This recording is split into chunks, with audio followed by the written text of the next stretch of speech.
నా పేరు గంటా సత్యబాబు అండి.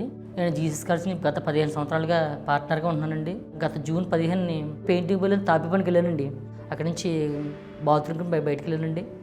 అక్కడ 11 kV వైర్లు, పెద్ద హై టెన్షన్ వైర్లు షాక్ గురయ్యానండి. ఒక గంట వరకు కూడా స్పృహలేదంటండి. చనిపోయాడు అని అనుకున్నట్టుగా డిసైడ్ అయిపోయారంటండి. హాస్పిటల్ తీసుకెళ్ళండి. కరెంట్ షాక్ కొట్టినప్పటికీ నేను ప్రేయర్ చేసుకుంటాను హాస్పిటల్కి వెళ్ళానండి. చేతికి మొత్తానికి కరెంట్ షాక్ కొట్టిందండి. సర్జరీ చేశారండి. కాలుకి బొట్టనెలు కూడా స్ట్రగుల్ అయిందండి. ఈ కాలు కూడా సర్జరీ చేశారండి. 2 నెలలు విపరీతమైన నొప్పి పట్టానండి హాస్పిటల్ అండి. ఇంటికి వచ్చిన తర్వాత కూడా ఒక 3 నెలలు మంచం మీద లేకపోయానండి. చెయ్యి కూడా అస్సలు పనిచేయలేదు, చేయలు ఉండిపోయిందండి. భరించలేని నొప్పి వచ్చేసిందండి. బాత్రూమ్ కూడా వెళ్ళకపోయిందండి. ఇంకా ప్రతిరోజు దినకరంగా ఫోన్ చేయడం వల్ల ఈ కుటుంబం వచ్చి స్వస్థపరచమని 2 నెలలుగా ఏ ఇబ్బంది లేకుండా, నొప్పి లేకుండా చాలా మటుకు లేసి 100% రికవర్ అయ్యానండి. జీసస్ కాల్ ప్రేయర్ టవర్ ద్వారా వాళ్ళు చేసిన ప్రార్థన అండి.